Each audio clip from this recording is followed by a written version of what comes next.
You know, the law around quarantining people at the moment is actually highly questionable in South Africa. What's perhaps put TB more in the spotlight is the issue of drug-resistant TB. And I think that drug-resistant TB in particular has had a lot of stigma attached to it.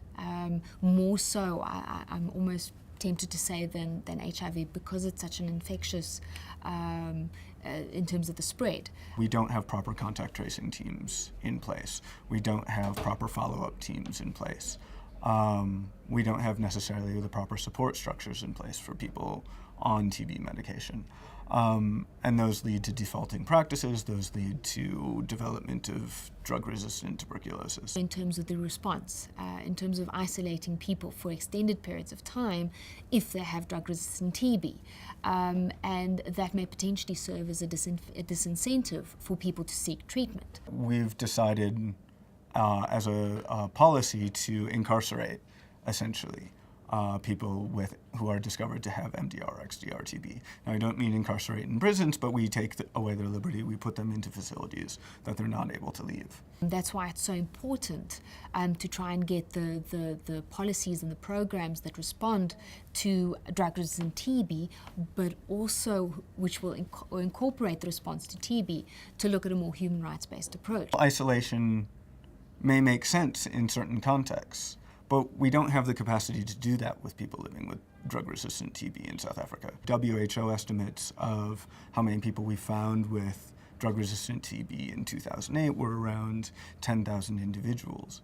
We only have capacity to isolate somewhere in the order of 1,600 individuals at any point in time. So the remaining ones are left into the community and are potentially able to continue to spread drug-resistant TB, are regularly left without access to medications for drug-resistant TB. This certainly has implications for whether the rights of the people are violated and whether they are in fact limited in a justified and a non-arbitrary way. There's an arbitrariness to how we're enforcing these regulations regarding isolating people, or these guidelines regarding isolating people with drug-resistant TB. When one looks at how programs and policies around health are formulated, they should be formulated with an eye on human rights. If we only have capacity to isolate 1,600 individuals, we only have capacity to isolate 1,600 individuals. People who have been on treatment, even for not the full course of treatment yet, become much less infectious within a rather short period of time.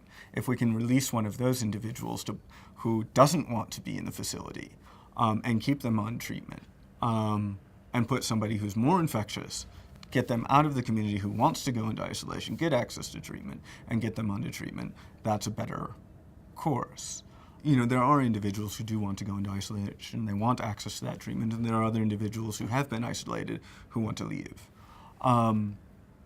And should be able to leave with access to medication still going forward.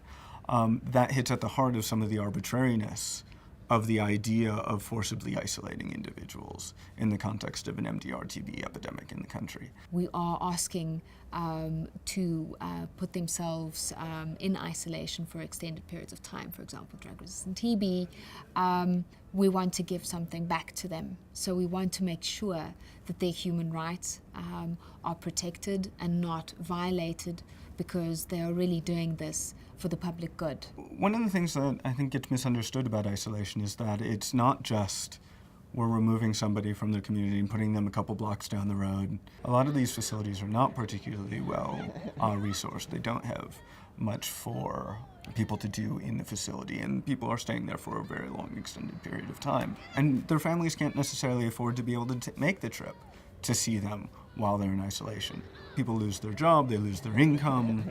There is no longer an income stream for them to support their families, which creates an incentive for people to be afraid of the public health system, afraid of going and testing for TB, and finding out that, oh, I have MDR-TB. Now I'm going to be removed from my family, I'm going to lose my income, my family's going to lose their income. And that creates human rights violations. If you look at whether a right is going to be limited of an individual, there are certain principles that apply. It's not just let people go free because it's a violation to take away their liberty. the Constitution recognizes that in certain situations, liberties can be restricted for public benefit. What we really want to do is not make anybody worse off in terms of the policies that we're making. You know, if we run a TB program that makes people afraid of getting a TB diagnosis, then we're just going to drive the epidemic underground. And driving the epidemic underground isn't going to protect public health in the least.